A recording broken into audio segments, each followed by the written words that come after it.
বিশ্ব অর্থনীতির জন্য বড় চ্যালেঞ্জ এখন হরমুজ প্রণালী। হরমুজ প্রশ্নে অনড় ইরানের সাথে কূটনৈতিক সমাধানে আগ্রহী ইউরোপ। সামরিক পদক্ষেপ নয়, বরং কূটনৈতিক আলোচনার মাধ্যমেই ইরানের সাথে সমঝোতায় আগ্রহী ইউরোপীয় ইউনিয়ন। হরমুজে অচলাবস্থা ও মধ্যপ্রাচ্যে অব্যাহত হামলার মুখে আলোচনা শুরু করেছেন আরব দেশগুলোর নেতারাও। হরমুজ প্রণালীর প্রশ্নে অনড় ইরান। চীন, রাশিয়া বা এশিয়ার দুই একটি দেশ ছাড়া আর কোনো দেশের জ্বালানিবাহী ট্যাঙ্কার গুরুত্বপূর্ণ এই সমুদ্র পথ অতিক্রম করতে পারছে না। এই অবস্থায় অস্থির হচ্ছে বৈশ্বিক জ্বালানি বাজার। ট্রাম্প চেয়েছিলেন যুদ্ধজাহাজ মোতায়েন করে এই পথ সচল করুক ইউরোপ, কিন্তু সামরিক পদক্ষেপের চাইতে কূটনৈতিক সমাধানকেই বেছে নিতে চেয়েছেন ইউরোপের নেতারা। বার্লিনে এক সংবাদ সম্মেলনে জার্মানির পররাষ্ট্রমন্ত্রী সতর্ক করে বলছেন, হরমুজে জাহাজ চলাচল ব্যাহত হলে বৈশ্বিক খাদ্য নিরাপত্তার জন্য এটি ভয়াবহ পরিণতি ডেকে আনতে পারে। মধ্যপ্রাচ্যে ইরানের হামলাকেও অগ্রহণযোগ্য বলে মনে করেন তিনি।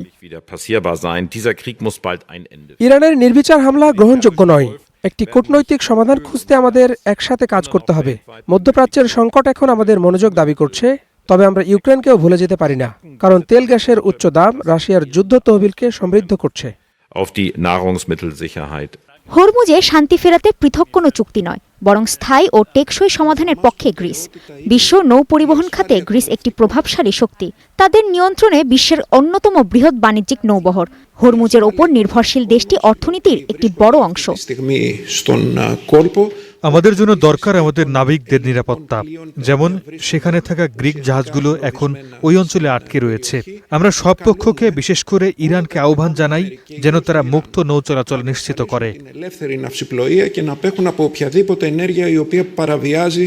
হরমুজ সংকট সমাধানে কূটনৈতিক সমঝোতার পক্ষে ইউরোপীয় ইউনিয়নের পররাষ্ট্রনীতি বিষয়ক প্রধান কাজা কালাস। এশিয়ায় জ্বালানি অনেকটাই হরমুজ দিয়ে সরবরাহের উপর নির্ভরশীল। প্রায় 85% এই পথেই আসে। তাদের জন্য এটি অত্যন্ত গুরুত্বপূর্ণ, যেমন কৃষি ও দৈনন্দিন জীবনের ক্ষেত্রেও গুরুত্বপূর্ণ। সারও একইভাবে গুরুত্বপূর্ণ। এখন প্রশ্ন হলো, প্রতিবেশী দেশগুলো, বিশেষ করে ইরান, কোন বিষয়ে একমত হতে পারে। এদিকে হরমুজে অচলাবস্থা ও মধ্যপ্রাচ্য, ইরান ও তার সমর্থক সশস্ত্র গোষ্ঠীর অব্যাহত হামলার প্রেক্ষাপটে নিজেদের মধ্যে আলোচনা শুরু করেছেন আরব বিশ্বের নেতারা। জর্ডানের বাদশাহ আবদুল্লাহ সংযুক্ত আরব আমিরাত সফর করছেন। শেখ মোহাম্মদ বিন জায়েদ আল নাহিয়ানের সাথে তিনি বৈঠক করেছেন। এছাড়া কাতারের আমিরও তার সাথে বৈঠক করেছেন, যদিও এসব বৈঠকের কোনো সিদ্ধান্ত এখনো জানা যায়নি।